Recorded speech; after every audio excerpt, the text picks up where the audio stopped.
E aí, assim, né, você falou da sua opinião técnica. E agora? A opinião técnica para ano que vem? Tipo, vendo o que tá rolando na Europa, que assim, eu como torcedor, eu acho que a nossa chance é muito pequena. O que você tem achado da seleção brasileira? Cara, eu acho que assim, nós temos um adversário aqui na América do Sul, que é a Argentina. Uhum. Não dá pra comparar a intensidade com o que se joga na América do Sul com o que se joga na Europa. Na hora que eu fiz isso, a minha quarta-feira, a minha quinta-feira, eu assisti França e Bélgica, às 4 da tarde. Aí eu assisti São Paulo e Santos às 7 da noite. E fiz Brasil e... Caramba, me deu branco. Brasil e Venezuela. Não, antes... Brasil e Venezuela. Brasil e Venezuela às 9 da noite. A intensidade é muito diferente. A qualidade do jogo é muito diferente. Agora, a gente tem que considerar algumas coisas. Seja qual for, duas seleções europeias, você joga e deixa jogar. A qualidade do gramado é muito melhor do que a gente tem aqui. A qualidade individual também é muito melhor do que a gente tem aqui. Eu acho mesmo que o Brasil não é o principal favorito para ganhar a próxima Copa do Mundo, mas a gente está no bolo. Eu acho que a gente pega França... Eu vou te falar quem eu acho que são as seleções mais fortes. França, Itália e Inglaterra. Eu acho essas três seleções fortíssimas. Aí você tem Argentina, Bélgica e Espanha em reconstrução. Acho que a Argentina já atingiu esse protagonismo. Tá? Acho que está bem redondinha. A Bélgica ainda depende muito, foi a declaração do De Bruyne, ainda depende muito de De Bruyne e Lukaku, eles já estão mais velhos. E a Espanha vem com uma geração talentosa, meu. Talentosíssima, que esses moleques vão dar trabalho. Aí é do jogo, ver como é que encaixa, aí você tem que acompanhar um pouquinho do campeonato, né? Mas eu acho que hoje, e é uma discussão que eu tenho muito no Bem Amigos e o pessoal não concorda comigo, hoje o Brasil joga contra qualquer seleção do mundo em condições de ganhar ou perder de qualquer seleção do mundo. Eu não acho que a gente seja favorito contra a Inglaterra, a França e a Itália, mas a gente joga de igual para igual com eles. E aí é o jogo. O que eu falo do jogo?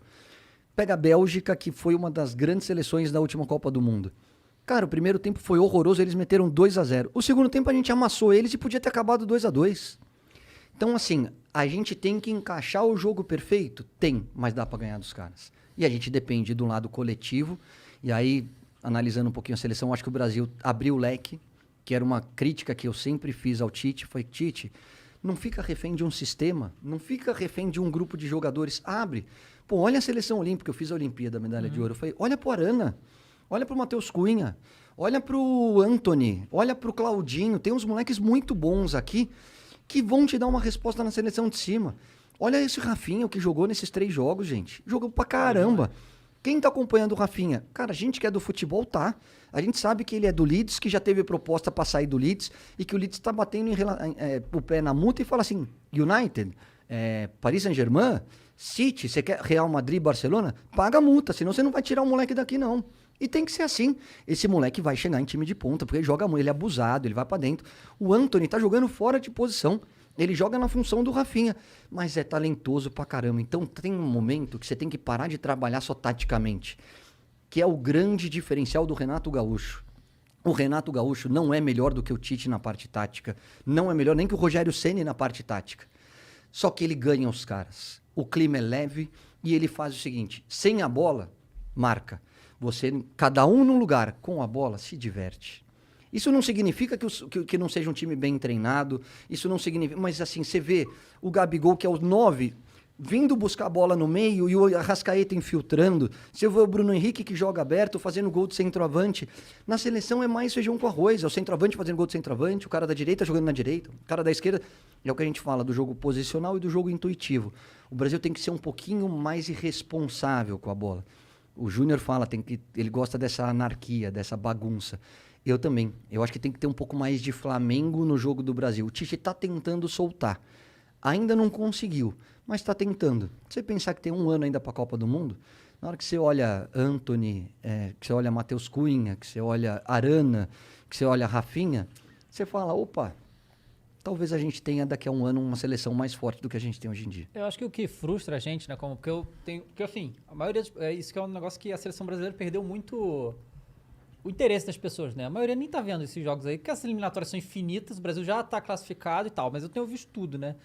E o que frustra é que esse negócio que você falou da sua história da Olimpíada e tal. Ah, não, o Brasil jogou 2 amistosos, goleou todo mundo. Tipo, há quanto tempo a gente não vê isso acontecer, né? Tipo, a gente é de uma geração que viu o Brasil destruir todo mundo que fosse inferior. Todo mundo. Você não pegava a Venezuela, né? E não destruía. Tipo, o jogo acabou 3-1, mas o placar não mostra que foi o jogo, né? Foi 3-1 lá no final, né? Porque a Venezuela é muito inferior. Então, é isso que eu acho que frustra a gente, porque, cara, a gente é a seleção é a maior campeã do mundo, né, cara? A gente quer ver o Brasil passar o carro em seleções mais fracas, mas só que a gente não vê isso há muito tempo. Eu acho que, assim, na América do Sul a gente vai passar. Já já a gente vai começar a golear todo mundo também. É só ver o retrospecto de 8 jogos, 8 vitórias e agora o empate com a Venezuela. Colômbia. Com a Colômbia, perdão. O que incomoda a gente um pouquinho ainda... Bom, só para falar de geração, você falou de geração. Eu me profissionalizei em 94 e acabei em 2005. Nesse período, e não estou falando de mim porque eu não disputei Copa do Mundo. Nós disputamos 3 Copas. 94 a gente foi campeão, 98 a gente foi vice-campeão, 2002 a gente foi campeão. Então a gente está mal acostumado. Nesse ciclo, essa nossa geração, eu estou com 46 anos, foram 3 Copas do Mundo com 2 títulos e um vice-campeonato. E um vice-campeonato porque o Ronaldo Fenômeno teve o... Não tirando o mérito da França, que era um timaço, mas teve a história da convulsão. O que eu acho... em relação a tudo isso que a gente falou, e aí não é criticar a CBF, porque eu acho que eles não têm tanta culpa. São 2 coisas que eu acho que a gente sente falta. Uma é essa que você falou, a gente se impor em relação aos adversários mais fracos. Enfiar 4, 5 e falar, ó, aqui é Brasil e não vamos fazer 2-0 e ficar tocando de ladinho, nós vamos enfiar 5, 6 para você aprender que aqui é Brasil. E a outra coisa é o jogo contra grandes times da Europa. Isso é uma sacanagem, e eu entendo porque faz parte do jogo. Cara, eles se blindaram. A Europa não quer jogar contra a gente, não quer. O que a França, a Espanha, a Itália, estou falando dos últimos campeões, aí a Bélgica não chegou, mas assim, essas grandes potências, elas estão ganhando da gente todo o confronto de Copa do Mundo. Então eles entenderam e falaram assim, por que eu vou dar arma pro inimigo? Por que eu vou jogar contra o Brasil? Para eles entenderem o meu jogo, para eles me estudarem, para na hora do vamos ver eles ganharem de mim? Não vou. Então eles estão negando. E eu falo muito com o Juninho, falo muito com o pessoal da CBF, Caio, eu tento toda a janela. Eles não querem. Agora eles inventaram essa Nations League. O que é a Nations League? É mais um campeonato para ganhar dinheiro. Não vamos ser hipócritas aqui, eles querem ganhar dinheiro e se enfrentar entre eles. Ou você acha que é mais legal fazer um jogo França e Espanha na final da Nations League ou fazer França e Andorra? Para eles é legal também. Então eles se blindaram de um jeito que eles continuam evoluindo, porque se você pegar a média, eu volto a dizer, tem Brasil e Argentina aqui na América do Sul. O Uruguai é a terceira potência, mas eu acho que muito distante. Mas Brasil e Argentina é pau a pau contra qualquer seleção da Europa. E na Europa tem 12. Você tem Inglaterra, Itália, Espanha, França, Bélgica, me ajuda aí, galera. Holanda, Portugal, Alemanha, esqueci da Holanda. Só aí são 8. Então você está jogando o tempo todo em alta intensidade contra os melhores. A gente só tem a Argentina para jogar. Então, quando você joga com os melhores, você evolui. Quando você joga com adversários mais fracos, ele não te tira da zona de conforto. Não te tira da zona de conforto, não exige o seu melhor, entendeu? Por quê? Porque as coisas fluem muito naturalmente. É a história dos caras que vêm da China. O cara que vem da China vai precisar de 1, 2 meses aí para entrar em um nível de competição legal e vai ter algumas lesões musculares pelo caminho. Por quê? Porque lá é muito diferente o nível do futebol do que se joga aqui no Brasil. E na Europa é muito diferente o nível do futebol com que se joga aqui no Brasil.